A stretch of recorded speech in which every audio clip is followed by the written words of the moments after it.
One morning, Gordon was in the yard taking on a large supply of coal. "That's the third load of coal you've had today, Gordon," said James. "Some might say you're being rather greedy." "I'm an important engine," replied Gordon. "Important engines need plenty of coal, but I doubt if you would understand that, James." James snorted and went about his work. Later, Gordon was taking on water from a standpipe because the water tower was under repair. "I wouldn't drink too much of that water if I were you, Gordon. It might give you boiler ache." "Ha!" said Gordon. "What's this, educating Gordon Day? First James, now you, Duck. Big engines have big needs. Little engines are just annoying." "Don't say I didn't warn you," laughed Duck.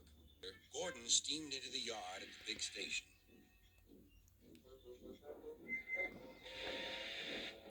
"That's what I need," exclaimed Gordon. There, emerging out of the sheds, were two shiny tenders. "Now, if I had two tenders," said Gordon, "I wouldn't need to stop so often, and I wouldn't have to listen to silly little engines." "Those tenders belong to a visitor," replied his driver. Diesel sidled up alongside. "Everyone knows that tenders are a mark of distinction, but I'm afraid that no amount of tenders will save you in the end. We Diesels are taking over, and we don't need tenders to make us important, not even one." Gordon was most upset. He was feeling just the same next day. "I'm not happy." "I know," said Duck. "It's boiler ache." "It's not boiler ache," protested Gordon. "Of course it is," interrupted Henry. "That water's bad. Have a good washout. Then you'll feel a different engine. Your boiler must be full of sludge." "Don't be vulgar," huffed Gordon. He backed down onto his train, hissing mournfully. "Cheer up, Gordon," said Sir Topham Hatt. "I can't, sir. Is it true what Diesel says, sir?" "What does he say?" "That Diesels are taking over." "Don't worry, Gordon. That will never happen on my railroad." "One more thing, sir. Why did the visitor have two tenders?" "Because he lives on a railway with long distances between coaling depots." Gordon felt better.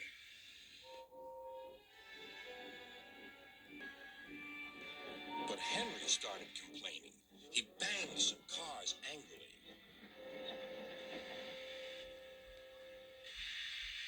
"I always work hard enough for two," he puffed. "I deserve another tender." Duck whispered something to Donald. He was going to play a trick on Henry. "Henry," he asked, "would you like my tender?" "Yours? What have you got to do with tenders?" "All right," said Duck. "The deal's off. Would you like them, Donald?" "I wouldn't deprive you of the honor," replied Donald. "It is a great honor," continued Duck thoughtfully, "but I'm only a tank engine. Perhaps James might—" "I'm sorry I was rude," said Henry hastily. "How many tenders have you, and when could I have them?" "I have 6, and you can have them this evening." "6 lovely tenders," chortled Henry. "What a splendid sight I'll be." Henry was excited all day. "Do you think it will be all right?" he asked for the umpteenth time. "Of course," said Duck. "They're all ready now." The other engines waited where they could each get a good view. But Henry wasn't a splendid sight at all. His 6 tenders were very old, dirty, and filled with boiler sludge. "Had a good washout, Henry," called a voice. "That's right. You'll feel a different engine now." Henry was not sure, but he thought the voice belonged to Gordon.